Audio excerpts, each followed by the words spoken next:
جب کوئی بندہ انتقال کر جاتا ہے تو اگر وہ نیک بندہ ہوتا ہے تو پھر پیارے آقا صلی اللہ علیہ وسلم نے فرمایا کہ جب اس کو قبر میں رکھا جاتا ہے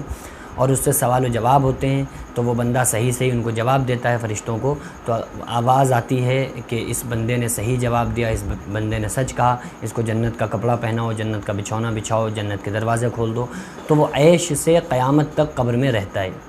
اور حدیث پاک میں آتا ہے کہ اس سے کہا جاتا ہے کہ ایسے سو جا جیسے نئی نویلی دلہن سوتی ہے، کہ اس کے شوہر کے سوا جیسے بیوی کو کوئی نہیں اٹھا سکتا، اس طرح سے تجھے بھی کوئی ڈسٹرب نہیں کرے گا، تو قیامت تک کے لیے سو جا۔ اور بعض لوگوں کے لیے یہ آتا ہے کہ وہ جنت کے پرندوں کی پوٹوں میں ان کی روح کو رکھ دیا جاتا ہے۔ یہ بہرحال درجات کے اعتبار سے مردے کو یہ بات ملتی ہے، اور جیسے بندے نے کام کیے تھے، جیسا اس کا درجہ ہوتا ہے، اس اعتبار سے اس کو اس کا صلہ ملتا ہے۔ برے بندے جو ہوتے ہیں تو ان سے پوچھا جاتا ہے کہ من ربک ما دینک، جب سوال ہوتے ہیں جو قبر کے ہیں،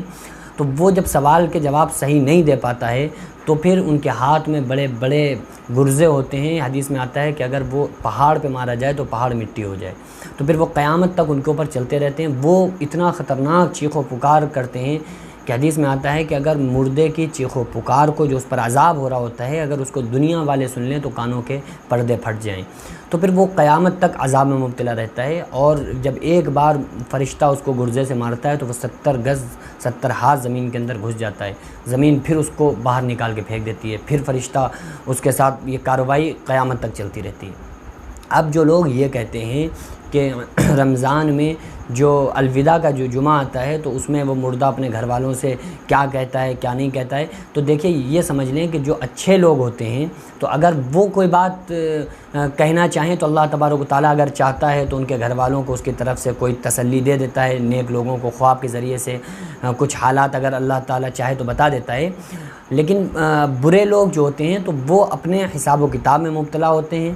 اور جو اچھے لوگ ہوتے ہیں وہ اپنے آرام اور عیش راحت سے رہتے ہیں، کیونکہ آخرت جو ہے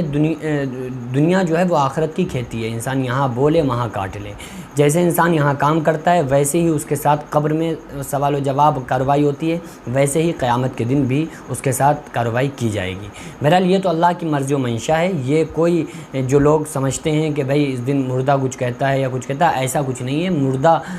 اگر کوئی نیک بندہ ہو یا برا بندہ ہو، یہ تو قانون ہی نہیں ہے کہ وہ اس طرح سے آپ سے آ کر کوئی بات کہہ دے جس طرح سے کوئی زندہ آدمی کہتا ہے، یہ تو قانون کے خلاف بات ہے۔ لیکن اگر اللہ چاہے تو اس کی بات کو آپ تک کوئی نیک بندے کو خواب کے ذریعے سے چاہے تو اس کے حالات سے واقف کرا سکتا ہے، لیکن یہ بھی اللہ کا قانون نہیں ہے، حکم نہیں ہے، وہ چاہے تو ایسا کر سکتا ہے، کیونکہ ان اللہ علی کل شیء قدیر، اللہ تعالیٰ ہر چیز پر قادر ہے۔